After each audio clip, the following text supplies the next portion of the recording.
Pemirsa, Manajemen Pupuk Indonesia bersama Asosiasi Petani Pangan Indonesia atau APPI melakukan inspeksi mendadak ke gudang penyimpanan pupuk bersubsidi ke gudang Lini 3 Pupuk Sriwijaya di Kecamatan Sumbersari, Jombang. Sidak dilakukan untuk memastikan ketersediaan stok pupuk bersubsidi aman dan tercukupi saat memasuki musim tanam. Inspeksi mendadak atau sidak ketersediaan stok pupuk bersubsidi dilakukan Manajemen Pupuk Indonesia bersama Asosiasi Petani Pangan Indonesia atau APPI di gudang Lini 3 Pupuk Sriwijaya, Kelurahan Kranjingan, Jombang. Kegiatan sidak ini untuk memastikan stok pupuk bersubsidi jenis urea maupun Ponska untuk kebutuhan petani saat musim tanam aman terpenuhi dan lebih dari cukup sehingga petani tidak kebingungan untuk mendapatkan pupuk bersubsidi. Namun perlu diingat pembelian pupuk bersubsidi jenis urea atau Ponska hanya bisa dilakukan oleh petani yang terdata dalam rencana definitif kebutuhan kelompok atau RDKK sesuai kelompok tani masing-masing agar tepat sasaran.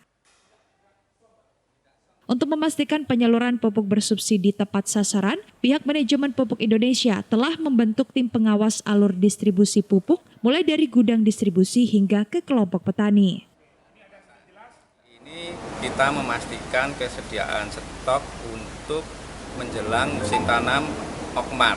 Jadi untuk memenuhi kebutuhan petani menjelang Okmar itu kita memastikan stok yang ada di gudang Lini 3 kita setiap daerah. Untuk di Jember stoknya kita ada 4.203 ton untuk urea, terus untuk NPK-nya ada 1.724 ton.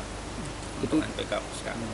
Itu cukup Pak ya untuk kebutuhan itu untuk petani. Kebutuhan cukup, kebutuhan ke depan cukup dan itu pun masih moving, kita masih ada keluar masuk pupuk.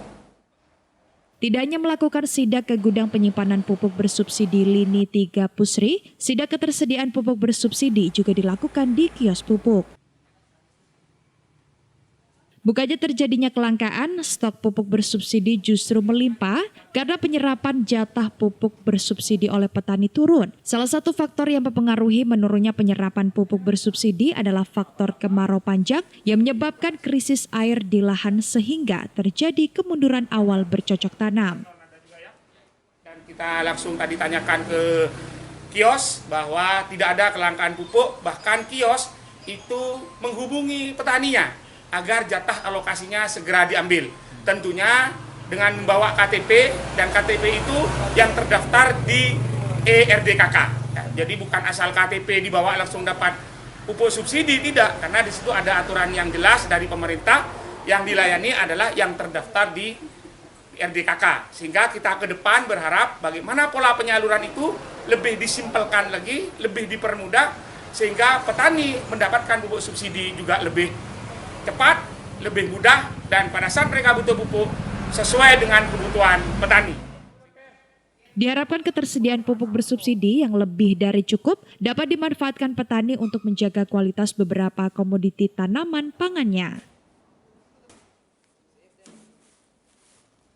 Dari Jember, Tim Liputan mengabarkan untuk KJTV.